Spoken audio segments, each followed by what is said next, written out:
ನಮಸ್ಕಾರ ವೀಕ್ಷಕರೇ.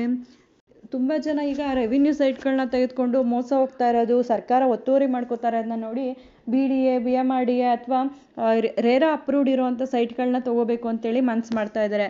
ಈ BDA ಸೈಟ್ನ ಹೇಗೆ ತೊಗೊಳ್ಳೋದು, ಯಾವ ರೀತಿ ಅರ್ಜಿಯನ್ನು ಸಲ್ಲಿಸಬೇಕು, ಇದಕ್ಕೆ ಅರ್ಹತೆಗಳೇನು ಅನ್ನೋದ್ರ ಬಗ್ಗೆ ತುಂಬ ಜನಕ್ಕೆ ಗೊಂದಲ ಇರುತ್ತೆ. ಈ ಸಂಬಂಧವಾಗಿ ಈ ವಿಡಿಯೋದಲ್ಲಿ ಸಂಪೂರ್ಣ ಮಾಹಿತಿಯನ್ನು ತಿಳಿಸ್ತಾ ಇದ್ದೀನಿ. ಬೆಂಗಳೂರಿನಲ್ಲಿ BDA ಸೈಟ್ ಕೊಂಡುಕೊಳ್ಳಬೇಕೆಂಬ ಕನಸು ಅನೇಕರಿಗೆ ಇರುತ್ತೆ. ಆದರೆ ಅದಕ್ಕೆ ಏನು ಮಾಡಬೇಕು, ಅರ್ಹತೆ ಏನು, ಹರಾಜು ಪ್ರಕ್ರಿಯೆ ಹೇಗೆ ನಡೆಯುತ್ತೆ ಎಂಬ ಮಾಹಿತಿ ಇರುವುದಿಲ್ಲ. BDA ಸೈಟ್ ಹರಾಜು ಪ್ರಕ್ರಿಯೆ ಹೇಗಿರುತ್ತೆ, ಸೈಟ್ ಖರೀದಿಸಬೇಕಾದ್ರೆ ಏನು ಮಾಡಬೇಕು, ಈ ವಿವರಣೆಯನ್ನು ನೀಡಲಾಗಿದೆ. ಬೆಂಗಳೂರಿನಲ್ಲಿ ನಿವೇಶನ ಕೊಂಡುಕೊಳ್ಳುವ ಮಧ್ಯಮ ವರ್ಗದ ಅನೇಕ ಜನರ ಕನಸು. ಆದರೆ ಇದನ್ನು ನನಸಾಗಿಸುವುದು ಅಷ್ಟು ಸುಲಭವಲ್ಲ.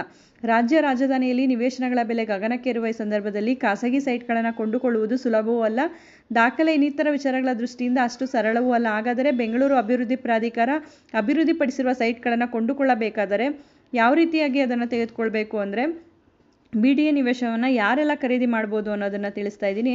BDA ನಿವೇಶನದ ಮರುಮಾರಾಟ ಅಥವಾ ರೀಸೇಲ್ ವೇಳೆ ಯಾರು ಬೇಕಾದರೂ ಕೊಂಡುಕೊಳ್ಳಬಹುದು.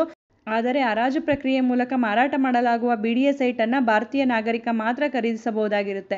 ಒಂದು ವೇಳೆ ಅನಿವಾಸಿ ಭಾರತೀಯರು BDA ಸೈಟ್ ಖರೀದಿಸಬೇಕು ಎಂದಲ್ಲಿ ಸರ್ಕಾರದಿಂದ ಅನುಮತಿಯನ್ನು ಪಡೆದಿರಬೇಕು. ಬೇರೊಬ್ಬ ಮಾಲೀಕನಿಂದ ಖರೀದಿಸುವುದಾದರೆ, ರೀಸೇಲ್ ಆದರೆ ಯಾರು ಬೇಕಾದರೂ ಅದನ್ನು ಖರೀದಿ ಮಾಡ್ಬೋದು.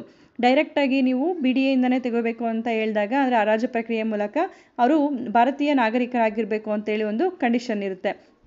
ಹೊಸದಾಗಿ BDA ಸೈಟ್ಗೆ ಅರ್ಜಿಯನ್ನು ಹೇಗೆ ಸಲ್ಲಿಸೋದು ಅಂದರೆ, ಹೊಸದಾಗಿ BDA ಸೈಟ್ ಖರೀದಿ ಮಾಡಬೇಕಾದ್ರೆ ಅಂಥವರು ಕರ್ನಾಟಕದಲ್ಲಿ ವಾಸವಾಗಿರಬೇಕು. ಅವರ ಉದ್ಯೋಗ ಏನು ಎಂಬುದು ಅರ್ಜಿಯಲ್ಲಿ ನಮೂದಿಸಬೇಕು. ಈಗಾಗಲೇ ಎಷ್ಟು ಆಸ್ತಿ ಇದೆ ಎಂಬ ವಿವರ ನೀಡಬೇಕು. BDA ಸೈಟ್ ಮಾರಾಟದ ವಿಚಾರದಲ್ಲಿ ಹಲವು ಕೆಟಗರಿಗಳನ್ನು ಮಾಡಲಾಗಿದೆ. ಅಂದರೆ BPL, APL, ಜನರಲ್ ಇತ್ಯಾದಿ ವರ್ಗೀಕರಣ ಮಾಡಲಾಗಿದೆ. BDA ವೆಬ್ಸೈಟ್ನಲ್ಲಿ ಮತ್ತು ಕಚೇರಿಯಲ್ಲಿ ಕೂಡ ಈ ಬಗ್ಗೆ ಮಾಹಿತಿಯನ್ನು ಪಡಿಬೋದು.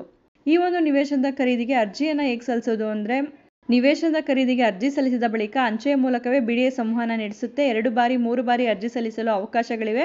ಬಹಳ ಸುಲಭದಲ್ಲಿ BDA ಸೈಟ್ ದೊರೆಯುವುದಿಲ್ಲ. ಹಿರಿಯ ನಾಗರಿಕರ ವರ್ಗದಲ್ಲಿ ಬರುವವರಿಗೆ ಸ್ವಲ್ಪ ಬೇಗ ಸೈಟ್ ಹಂಚಿಕೆಯಾಗುವ ಸಾಧ್ಯತೆ ಇದೆ. ಈಗಾಗಲೇ BDA ಸೈಟ್ ಇದ್ದರೆ ಸೈಟು ಪಡೆಯುವುದು ಸುಲಭನಾ ಅಂದರೆ, ಈಗಾಗಲೇ ಬೇರೆ ಸೈಟ್, ನಿವೇಶನ ಅಥವಾ ಮನೆ ಇದ್ದರೆ ಅಂಥವರು ಬೇಗನೆ ಸೈಟ್ ಪಡೆಯುವ ಸಾಧ್ಯತೆ ತುಂಬ ಕಡಿಮೆ. ನಿವೇಶನವೇ ಇಲ್ಲದವರಿಗೆ ಮೊದಲ ಆದ್ಯತೆ ನೀಡಲಾಗುತ್ತೆ. BDA ಸೈಟ್ಗೆ ಅರ್ಜಿ ಸಲ್ಲಿಸುವ ವೇಳೆ ಯಾವೆಲ್ಲ ಕೆಟಗರಿಗಳಿವೆ ಅಂದರೆ, ಜನರಲ್, SC, ST, ಸ್ವಾತಂತ್ರ್ಯ ಹೋರಾಟಗಾರರು, ಸರ್ಕಾರಿ ಉದ್ಯೋಗಿಗಳು, ಅಂಗವಿಕಲರು, ಹೀಗೆ ಒಂದು 20ರಷ್ಟು ಕೆಟಗರಿಗಳನ್ನು ಮಾಡಲಾಗಿರುತ್ತೆ. BDA ಸೈಟ್ ಹರಾಜು ಪ್ರಕ್ರಿಯೆ ಹೇಗೆ ನಡೆಯುತ್ತೆ ಅನ್ನೋದಾದರೆ, BDA ಸೈಟ್ ಹರಾಜು ಪ್ರಕ್ರಿಯೆ ಸಾಮಾನ್ಯವಾಗಿ ಪ್ರತಿ ವರ್ಷ ನಡೆಯುತ್ತೆ. ಕೆಲವು ಸೈಟ್ಗಳನ್ನು ಮೂಲೆ ನಿವೇಶನ ಅಥವಾ ಕಾರ್ನರ್ ಪ್ರಾಪರ್ಟಿ ಎಂದು ಕರೆಯಲಾಗುತ್ತೆ.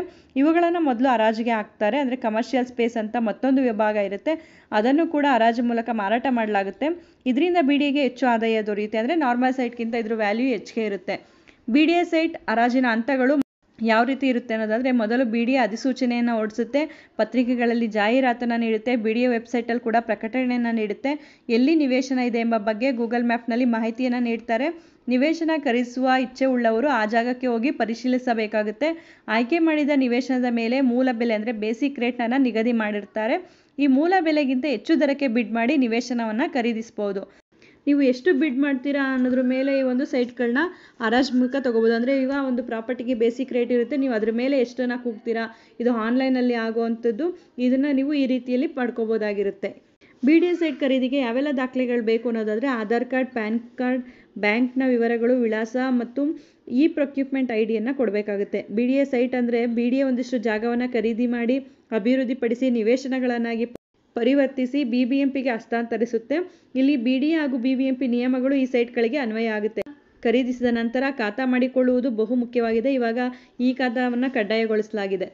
ಈ ರೀತಿಯಾಗಿ ಒಂದು BDA ಸೈಟ್ಗಳನ್ನ ಖರೀದಿ ಮಾಡ್ಬೋದಾಗಿರುತ್ತೆ. ಪ್ರತಿ ವರ್ಷವೂ ಕೂಡ ಈ ಒಂದು ಪ್ರಕ್ರಿಯೆಯನ್ನು ನೀವು ಆ ವೆಬ್ಸೈಟ್ನಲ್ಲಿ ತಿಳ್ಕೊಬೋದಾಗಿರುತ್ತೆ. ಯಾವೆಲ್ಲ ಸೈಟ್ಗಳು ಮಾರಾಟಕ್ಕಿದೆ, ಹೊಸ ಲೇಔಟ್ಗಳು ಯಾವುದಾಗ್ತಾ ಇದೆ, ಸಂಪೂರ್ಣ ಮಾಹಿತಿ ಒಂದು ವೆಬ್ಸೈಟಲ್ಲಿ ಸಿಗುತ್ತೆ. ಈ ಒಂದು ಮಾಹಿತಿ ಉಪಯುಕ್ತ ಆಗಿದೆ ಅಂತ ಭಾವಿಸ್ತೀನಿ. ಮತ್ತಷ್ಟು ಮಾಹಿತಿಗಾಗಿ ನಮ್ಮ ಚಾನಲನ್ನು ಲೈಕ್ ಮಾಡಿ, ಶೇರ್ ಮಾಡಿ. ಹೊಸದಾಗಿ ನೋಡ್ತಾ ಇರೋರು ಸಬ್ಸ್ಕ್ರೈಬ್ ಮಾಡಿಕೊಂಡು ನೋಡಿ. ಕಾನೂನಿನ ಮಾಹಿತಿಗಳನ್ನು ನೀವು ತಿಳ್ಕೊಳ್ಳೋದಲ್ಲ, ಮತ್ತೊಬ್ಬರಿಗೂ ಕೂಡ ಇದನ್ನು ಹಂಚಿ.